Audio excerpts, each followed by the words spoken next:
എല്ലാവർക്കും എൻ്റെ പുതിയൊരു വീഡിയോയിലേക്ക് സ്വാഗതം. PM കിസാൻ സമ്മാൻ നിധിയിൽ നമുക്ക് മാർച്ച് 1 മുതലാണ് ഇൻഎലിജിബിൾ എന്ന് കുറേ ആൾക്കാർക്ക് കാണാൻ തുടങ്ങിയത്. അപ്പോൾ അത് കേന്ദ്രം തന്നെയാണ് നിങ്ങളെല്ലാവരെയും ഈ ഇൻഎലിജിബിളിലേക്ക് മാറ്റിയിരിക്കുന്നത്.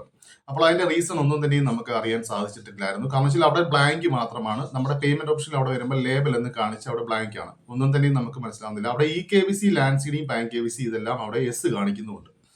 അപ്പോൾ എല്ലാവരും വിചാരിക്കും ഇത് 3 എസ് ആയതുകൊണ്ട് തന്നെ PM കിസാൻ സമ്മാൻ നിധി യാതൊരു വിഷയങ്ങളും നമുക്കില്ല എന്നുള്ളത്. എന്നാൽ അങ്ങനെയല്ല. ഇന്ന് മുതൽ ഇൻസ്പെക്ഷൻ ആരംഭിക്കുകയാണ്. അതിന്റെ തുടക്കമായിട്ട് തന്നെ ഈ ഒരു റീസൺ അവിടെ ബ്ലാങ്ക് ആയിരുന്ന റീസണിൽ ഇവിടെ വന്നിരിക്കുകയാണ്. 2022 ഈ ഭൂമി വിറ്റിരിക്കുന്നു, അതുകൊണ്ട് നിങ്ങളെ പുറത്താക്കി. അത്രയും മാത്രമാണ് അവിടെ റീസൺ വന്നിരിക്കുന്നത്. അപ്പോൾ ആ ഒരു ഭൂമി അവിടെ വിറ്റിട്ടുണ്ടെങ്കിൽ നിങ്ങൾക്ക് അതിനകത്തൊന്നും തന്നെയും ചെയ്യാൻ സാധിക്കില്ല. കാരണം നിങ്ങൾ കൊടുത്തിരിക്കുന്ന തണ്ടപ്പേരും സർവേ നമ്പരും എല്ലാം കൊടുത്തിരിക്കുന്ന ഭൂമി നിങ്ങൾക്ക് വിറ്റിരിക്കുന്നു, മറ്റൊരാളുടെ പേരിലേക്ക് അത് മാറിയിരിക്കുന്നു. നിങ്ങൾക്ക് അതിൽ ഒന്നും തന്നെ ക്ലിയർ ചെയ്യാനായിട്ട് സാധിക്കുകയില്ല. അപ്പോൾ അങ്ങനെയുള്ളവരെ പുറത്താക്കിയിരിക്കുന്നു, അവർ തുക തിരിച്ചടയ്ക്കണം. അപ്പോൾ ആ ഒരു ബ്ലാങ്ക് ഇൻഎലിജിബിൾ ആയിട്ടുള്ള സ്ഥലത്ത് ബ്ലാങ്ക് ആയിട്ടുള്ളവർക്ക് ഇനി ഇപ്പോൾ ഇവിടെ റീസൺ വരും, എന്ത് കാരണം കൊണ്ടാണ് നിങ്ങളെ പുറത്താക്കിയിരിക്കുന്നത്. അപ്പോൾ കേന്ദ്രം നേരത്തെ തന്നെ കുറെ പ്രാവശ്യം പറഞ്ഞിട്ടുണ്ടെങ്കിലും ഇങ്ങനെ ഒരു നീക്കത്തിലേക്ക് കേന്ദ്രം പോയിട്ടില്ലായിരുന്നു. പക്ഷെ ഇപ്പോൾ കേന്ദ്രം അത് ചെയ്തു തുടങ്ങിയിരിക്കുകയാണ്. അതിനുള്ള പ്രധാന ഒരു കാരണം, ഒരു മാസത്തിൽ തന്നെ ലക്ഷക്കണക്കിന് ആപ്ലിക്കേഷനാണ് PM കിസാന്റെ വരുന്നത്. അപ്പോൾ അർഹരായിട്ടുള്ളവർക്ക് PM കിസാൻ സമ്മാൻ നിധി കൊടുക്കണം. അപ്പോൾ ഇതിനകത്തുള്ള നിരവധി ആൾക്കാർ, ഇന്ത്യയിലുള്ള ഒരു കോടിക്കണക്കിന് ആൾക്കാർ തന്നെ ഇൻഎലിജിബിൾ ആയിട്ടുള്ള റീസൺ വന്നിട്ടുണ്ട്. കാരണം അവരെയൊക്കെ പുറത്താക്കാൻ തന്നെയാണ് കേന്ദ്രം തീരുമാനിച്ചിരിക്കുന്നത്. അപ്പോൾ നമുക്കിവിടെ ഈ വന്നിരിക്കുന്ന ഇൻഎലിജിബിളിനകത്ത് 2 ഓപ്ഷൻസ് ഉണ്ട്. ഒന്ന് നമ്മുടെ ആധാർ ബ്ലോക്ക് ആയതുകൊണ്ടും ഇവിടെ ഇൻഎലിജിബിൾ ആവാം. അതല്ലാത്ത റീസൺ ഭൂമി വിറ്റിട്ടുള്ളവരും നേരത്തെ പറഞ്ഞിട്ടുള്ള ആൾക്കാരെല്ലാം തന്നെയും ഇൻഎലിജിബിളിലേക്ക് പോകാനുള്ള സാധ്യതയുണ്ട്. അപ്പോൾ അതിന്റെ ഒരു റീസൺ ആണ് ഇപ്പോൾ ഇവിടെ വന്നിരിക്കുന്നത്. ഇതുവരെയും ഇവിടെ ഇത് ബ്ലാങ്ക് ആയിരുന്നു, ഇപ്പോഴാണ് ഇത് വന്നിരിക്കുന്നത്. ഈ ഭൂമി വിറ്റിരിക്കുന്നു, അതുകൊണ്ട് തന്നെയും 2022 ഈ ഭൂമി വിറ്റതുകൊണ്ട് തന്നെയും നിങ്ങളെ പുറത്താക്കിയിരിക്കുന്നു എന്നുള്ളതാണ്. അപ്പോൾ അങ്ങനെയുള്ളവരെല്ലാം ശ്രദ്ധിക്കുക. നിങ്ങളുടെ ഭാഗത്ത് എന്തെങ്കിലും അവിടെ മിസ്റ്റേക്കുകൾ വന്നിട്ടുണ്ടെങ്കിൽ അത് നിങ്ങൾ ക്ലിയർ ചെയ്യേണ്ടതാണ്. ക്ലിയർ ചെയ്യാത്ത പക്ഷം നിങ്ങളെ അവിടെ ഇൻഎലിജിബിലിറ്റിയിലേക്ക് മാറ്റും. അടുത്ത വരുന്നത് റീഫണ്ട് ഓപ്ഷനിലേക്ക് കയറും. റീഫണ്ട് ഓപ്ഷനിൽ കയറി കഴിഞ്ഞാൽ നിങ്ങൾ എത്ര തുക വാങ്ങിച്ചിട്ടുണ്ടോ അത്രയും തുക അവിടെ കാണിക്കും നിങ്ങൾക്ക് തിരിച്ചടയ്ക്കാനായിട്ട്.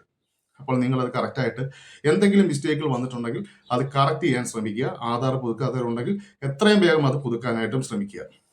അതുപോലെ തന്നെ കതിർ ആപ്പ് 31-ാം തീയതിക്കുള്ളിൽ തന്നെ എല്ലാവരും എടുക്കണം എന്നുള്ളത് പറഞ്ഞിരുന്നു. എന്നാൽ ഇവിടെ നമുക്ക് ലാൻഡ് സീഡിങ് ചെയ്തിട്ടുള്ളവർക്ക് എല്ലാവർക്കും ഓൾറെഡി നിങ്ങൾക്ക് കതിർ ആപ്പ് രജിസ്ട്രേഷൻ ID ഉണ്ട്. അത് കതിർ ആപ്പ് അല്ല, നിങ്ങളുടെ കർഷക ID ആണ്. ഈ രജിസ്ട്രേഷൻ നമ്പർ എന്നുള്ളതാണ് നിങ്ങളുടെ കർഷക ID. അപ്പോൾ ലാൻഡ് സീഡിങ് ചെയ്തിട്ടുള്ള ആരും കർഷക ID ഇനി എടുക്കേണ്ട ആവശ്യമില്ല.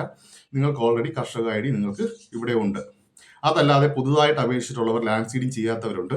അങ്ങനെയുള്ളവർ കതിർ ആപ്പിൽ കർഷക ID എടുക്കുക. അത് പൂർണ്ണമായിട്ടും നിങ്ങളുടെ ബാങ്ക് അക്കൗണ്ടും അങ്ങനത്തെ കാര്യങ്ങളൊന്നും കൊടുത്തുകൊണ്ട് തന്നെയും ചെയ്യേണ്ട ആവശ്യമില്ല.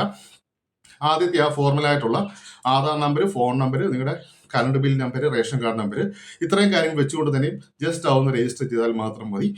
അതല്ലാതെ മൊത്തം കാര്യങ്ങളും നിങ്ങൾ കംപ്ലീറ്റ് ചെയ്യേണ്ട ആവശ്യം വരുന്നില്ല. അതുപോലെ തന്നെ ഇനിയിപ്പോൾ വരുന്ന അപ്ഡേഷൻസ് ആയിരിക്കും ഇനി നിങ്ങൾ പുതുക്കണം. പുതിയ ലാൻഡ് കോപ്പി വെച്ച് നിങ്ങൾ പുതുക്കണം എന്നൊക്കെ ഉള്ളത്. ആരും പുതുക്കേണ്ട ആവശ്യമില്ല. ഇപ്പോൾ നിങ്ങൾക്ക് ഈ റീസൺ തന്നെ കണ്ടില്ലേ, ഒന്നും പുതുക്കേണ്ട ആവശ്യങ്ങൾ വരുന്നില്ല. റവന്യൂ റെക്കോർഡ്സിൽ ഇത് ഓൺലൈൻ അപ്ഡേഷൻ ആണ്. നിങ്ങൾ സ്ഥലം വിറ്റാലും എന്ത് കാര്യങ്ങൾ അവിടെ കാണിച്ചാലും കേന്ദ്രത്തിന് അവിടെ അറിയാൻ സാധിക്കും. അതുകൊണ്ട് തന്നെയാണ് കറക്റ്റ് ഡേറ്റ് അവർ അവിടെ കൊടുത്തിട്ടുണ്ട്. 2022 3-ാം മാസം ഈ ഭൂമി വിറ്റിട്ടുള്ളതാണ്. അതുകൊണ്ട് തന്നെ നിങ്ങളെ പുറത്താക്കുന്നു എന്നുള്ള റീസണാണ് അവിടെ വന്നിരിക്കുന്നത്. അപ്പോൾ അങ്ങനെയുള്ളവരാരും ഇനിയിപ്പോൾ പുതുക്കേണ്ട ആവശ്യങ്ങളൊന്നും തന്നെയും ഇല്ല. റവന്യൂ റെക്കോർഡ്സിൽ ഓട്ടോമാറ്റിക്കലി ഇത് അപ്ഡേഷൻ ആയിക്കൊണ്ടിരിക്കുകയാണ്. അപ്പോൾ നിങ്ങൾ കറക്റ്റ് സമയത്ത് നിങ്ങൾ കരം മാത്രം അടച്ചു പോയാൽ മതി. ഓക്കെ. അപ്പോൾ കതിർ ആപ്പ് ഒന്നും രജിസ്റ്റർ ചെയ്യേണ്ട. ലാൻഡ് സീഡിങ് ചെയ്തിട്ടുള്ള ആരും കതിർ ആപ്പ് രജിസ്റ്റർ ചെയ്യേണ്ട ആവശ്യമില്ല. അപ്പോൾ നിങ്ങൾ ആധാർ പുതുക്കാനുള്ളവരൊക്കെ ഉണ്ടെങ്കിൽ ആധാർ പുതുക്കുക. യാതൊരു വിഷയങ്ങളും വേറെ പ്രശ്നങ്ങളും നിങ്ങൾക്ക് ഉണ്ടാവില്ല. അത് അതിനകത്തു നിന്നും മാറിക്കോളും. അപ്പം ഇങ്ങനെയുള്ള പ്രശ്നങ്ങൾ നേരിടുന്നവരാണ് എന്നുണ്ടെങ്കിൽ നിങ്ങളത് ചെയ്തിട്ടുള്ളതാണെന്നുണ്ടെങ്കിൽ കേന്ദ്രം നിങ്ങളെ പുറത്താക്കിയിട്ടുള്ളതാണ്. അതിനകത്ത് നമുക്കൊന്നും തന്നെ ചെയ്യാൻ സാധിക്കില്ല. അപ്പോൾ ആ റീസൺ എന്താണെന്നുള്ളത് നിങ്ങളവിടെ മനസ്സിലാക്കി വെക്കേണ്ടതാണ്. ഓക്കെ. അപ്പോൾ ഇതൊക്കെയാണ് ഇപ്പോൾ നമുക്ക് വന്നിരിക്കുന്ന അപ്ഡേഷൻ. അപ്പോൾ എൻ്റെ വീഡിയോ ഇഷ്ടമായെങ്കിൽ സബ്സ്ക്രൈബ് ചെയ്യാനും ലൈക്ക് ചെയ്യാനും മറക്കരുത്. Thank you.